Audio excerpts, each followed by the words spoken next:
Artes, música, primer grado. Bloque 1. Orígenes de la música. El hombre primitivo encontraba música en la naturaleza y en su propia voz, manifestando sus emociones y sentimientos, y posteriormente para acompañar su canto. Primero empezó ritmando, usando su voz y su cuerpo. Luego usó huesos de animales, piedras, cañas, conchas, troncos y semillas para producir sonidos. Construyó instrumentos que al golpearlos o sacudirlos producían sonidos como hueso contra piedra, y luego utilizó cañas o hueso con agujeros similares a la flauta. Los hombres de la prehistoria vivían temerosos de los huracanes y los terremotos, pues creían que esos fenómenos eran una manifestación de los dioses. Así surgió la música como un medio de comunicación entre los seres humanos con la naturaleza y los dioses. El canto de los pájaros, el rugido de los animales, el sonido del trueno, del viento y del agua permitió al hombre identificar distintos tipos de sonidos, primero para sobrevivir y luego los usó para comunicarse. Al principio hizo sonidos guturales, que luego evolucionaron a palabras, por lo que se cree que el ritmo y el canto se inventaron antes del lenguaje formal que conocemos.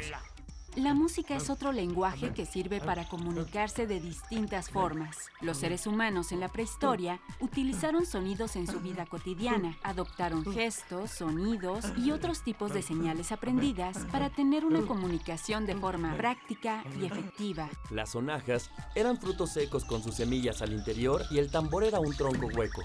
Estos fueron los dos primeros instrumentos creados por el ser humano y usados en las cuevas para producir distintos fenómenos acústicos. La música más antigua se tiene registrada en Mesopotamia, con los sumerios, asirios y babilonios, y también con los egipcios.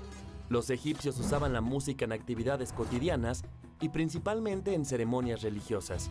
Los instrumentos más usados eran el sistro, una arpa pequeña, la flauta recta y chirimía doble de caña. En Mesopotamia se creó por primera vez una escritura musical, aunque no hay certeza de cómo la interpretaban. En templos, centros de esparcimiento y de estudio, había pequeños conjuntos que tocaban arpa, lira, tambor, platillos y chirimías. En los rituales relacionados con la guerra se usaban trompetas y flautas dobles. Los hebreos atribuían a la música un poder mágico y consideraban que con ella se podría llamar la atención de Dios.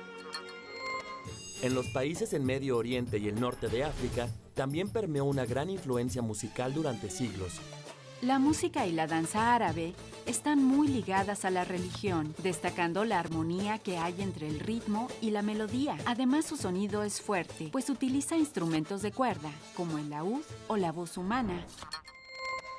En China, su música es muy antigua y se le atribuye una poderosa influencia sobre las cosas, seres vivos y el cosmos. Los chinos crearon una escala de 12 sonidos inspirados en la naturaleza.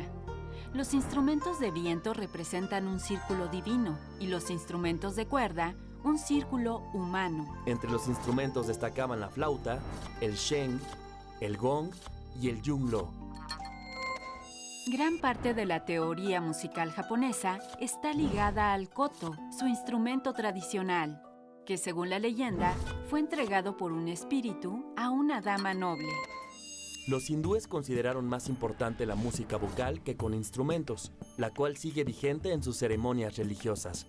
A sus melodías se les confieren poderes sobrenaturales, capaces de provocar fuego, obscurecer el sol y atraer serpientes. En su música, utilizan los tinatos rítmicos, haciendo frases rítmicas muy largas y complejas.